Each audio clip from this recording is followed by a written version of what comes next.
स्वागत है आपका भीम न्यूज इंडिया, देश के सबसे प्रमुख और विश्वसनीय चैनल में। आप देख रहे हैं भीम न्यूज इंडिया। नमस्कार, मैं आपके साथ हूं। आइए जानते हैं आज की ताजा अपडेट्स। देश और दुनिया में क्या चल रहा है उसकी पूरी जानकारी लेकर हाजिर हैं। सबसे पहले बात करते हैं आज के मुख्य समाचार की। राजसमंद में भारत आदिवासी पार्टी के एक सभा में कुंभलगढ़ से प्रत्याशी रहे डॉक्टर राम मीणा ने संबोधित करते हुए क्या कुछ कहा, देखिए एक रिपोर्ट। मैं हूं आपका दोस्त विनय कुमार सिंघल, आप देख रहे हैं भीम न्यूज इंडिया। राम मीणा, जोरदार तालियों के साथ स्वागत किया जाए। डॉक्टर राम जी मीणा का अपनी आवाज को बुलंद करेंगे कराएं कि आप सब इस कार्यक्रम में मौजूद हैं। जय जोहर का नारा है, जय जोहर का नारा है, जय जय जय जय जय भीम, जय जय जय जय जय भीम। आज भारत आदिवासी पार्टी के राजसमंद जिला स्तरीय अधिवेशन में हमारे माननीय सांसद डूंगरपुर बांसवाड़ा राजकुमार जी रोत साहब, पार्टी के संस्थापक सदस्य रोत कांति भाई आदिवासी, हमारे विद्यार्थी मोर्चा के पूर्व प्रदेश संयोजक पोपट जी खोकरिया, भाई अमित जी खराड़ी और तमाम पधारे हुए मेहमानों का कुंभलगढ़ विधानसभा क्षेत्र की इस गढ़बोर भूमि में मैं तहे दिल से अभिनंदन जोहार करता हूं। आप सब इस कार्यक्रम में पधारे हुए मेरे तमाम बुजुर्गों का, मेरी माता बहनों का, विशेष तौर पर मेरी माता बहनों का और तमाम युवा साथियों को मेरी ओर से क्रांतिकारी जोहार, जय भीम। साथियों, आज मैं कोई भाषण देने नहीं आया हूं, आज मैं कोई आपको उपदेश देने नहीं आया हूं। आज आपको मार्गदर्शन देने के लिए हमारे बीच में बहुत वरिष्ठ वक्ता मौजूद हैं और उन्हें हमें सुनना है। मैं सिर्फ पिछले दिनों जो कुछ हुआ वो कड़वी हकीकत, वो कड़वी सच्चाई आपके बीच में रखने आया हूं।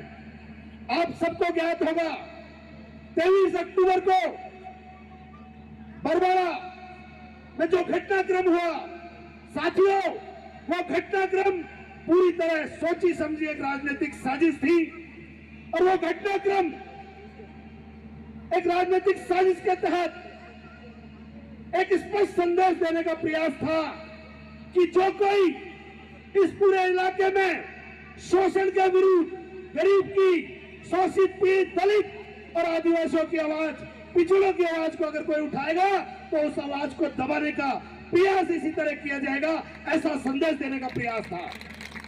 वो दबाने का प्रयास था ताकि कोई भविष्य में उठकर आपकी आवाज को बुलंद नहीं कर सके और इस क्षेत्र में शोषित और पीड़ितों के लिए कोई बात नहीं कर सके। उस दौरान वो 45 दिन में जेल में रहा। मेरे भाई राजकुमार जी 52 दिन रहे और हमारे साथ 29 साथी जेल में रहे।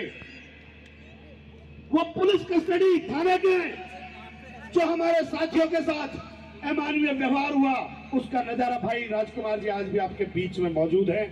हमारे भी चोटें हैं, हमारे भी चोटें हैं, लेकिन भाई राजकुमार जी को देख सकते हो कि अभी भी वो ढंग से चल नहीं पा रहे हैं।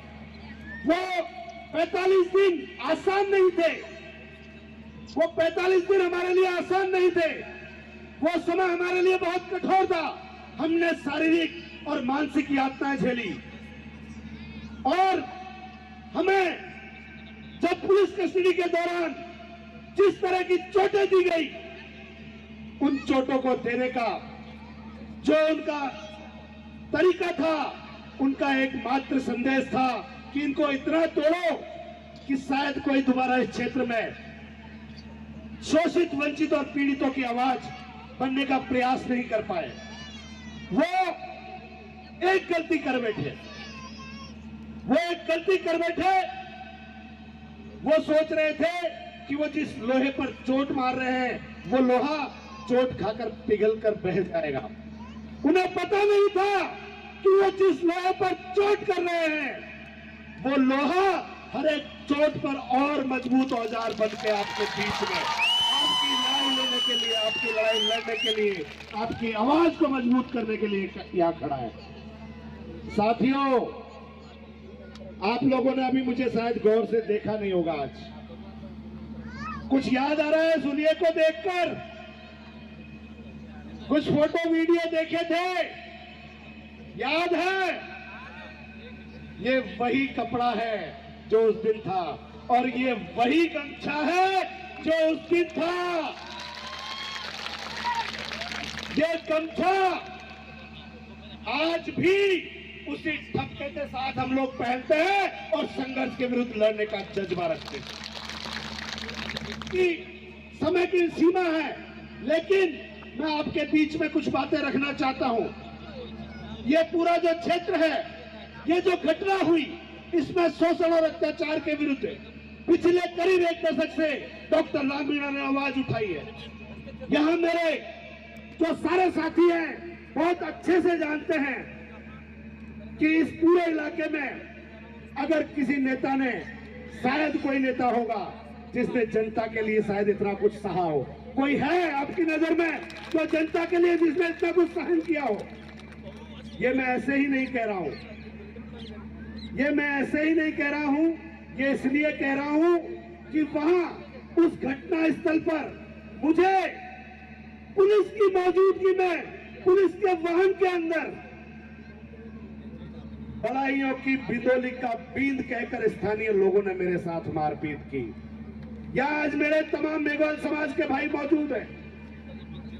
मुझे बात कहनी नहीं चाहिए, लेकिन मेरे दिल में टीस है और आप सबको भी चेतावनी देना चाहता हूं कि आप मेरे दलित भाइयों को सोचना होगा कि जब आपकी बिंदोली निकलवाने के लिए घोड़े के आगे खड़े रहने वाले डॉक्टर राम मीणा पर को तोड़ने के लिए ये प्रयास कर सकते हैं, अगर ये ढाल आपके सामने नहीं होगी तो आप लोगों पर कितना अत्याचार हो सकता है ये आपको देखने की जरूरत है। हर प्रयास किया गया मुझे तोड़ने का, मानसिक रूप से, शारीरिक रूप से, लेकिन मैं और उतना मजबूत होकर आपकी लड़ाई लड़ने के लिए और मजबूत होकर आपके बीच में खड़ा हूं। और मैं कुछ पंक्तियां आपके बीच में जो मैंने खुद में लिखी हैं, जिनसे मैं एक संदेश के तौर पर कहना चाहता हूं। हौसलों की माटी का दिया हूं, हौसलों की माटी का दिया हूं, आसमान का अंधेरा मिटाने चला हूं। हौसलों की माटी का दिया हूं, आसमान का अंधेरा मिटाने चला हूं। तन को बाती लहू को खून कर, तन को बाती लहू को खून कर जुल्म के तूफान से लड़ने चला हूं। मैं ये नहीं कहता कि अकेला ही जुल्म के अंधेरे को मिटा दूंगा साथियों। मैं ये नहीं कहता कि अकेला ही जुल्म के अंधेरे को मिटा दूंगा साथियों, लेकिन आपका साथ मिलने तक डट कर खड़े रहने का हुनर रखता हूं, डट कर खड़े रहने का हुनर रखता हूं। साथियों, मैं विशेष तौर पर आज के इस मौके पर, यहां तक हमारे बुजुर्ग भी मौजूद हैं, लेकिन बुजुर्गों के अलावा विशेष तौर पर मैं युवाओं के लिए कहना चाहता हूं कि नेतृत्व वो नहीं होता, नेता वो नहीं होता जो मंच में केवल माला पहन ले और बढ़िया बढ़िया रील बना ले।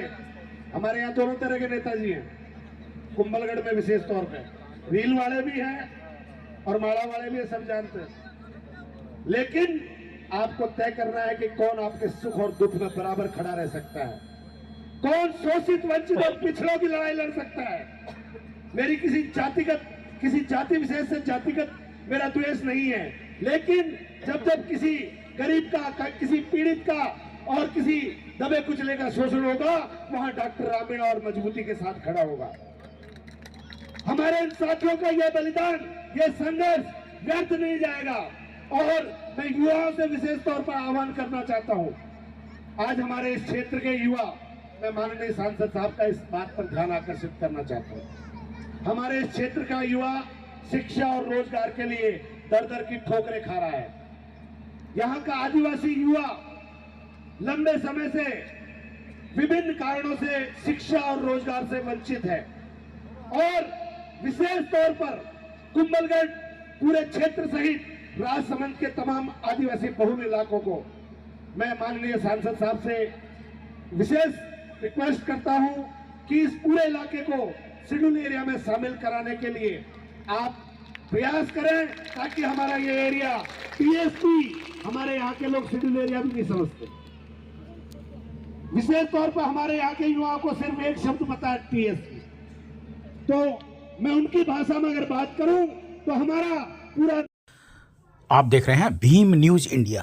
यदि आपको हमारे द्वारा दिखाई गई खबरें पसंद है तो प्लीज़ हमारे चैनल को यूट्यूब पर सब्सक्राइब कीजिए, लाइक कीजिए, शेयर कीजिए, कमेंट्स कीजिए। आने वाले नोटिफिकेशन के लिए बेल आइकन का बटन दबाना ना भूलें। भीम न्यूज़ इंडिया के फेसबुक पेज और ट्विटर एंड एक्स पर भी फॉलो कर सकते हैं। बने रहिए हमारे साथ। आपका बहुत बहुत धन्यवाद।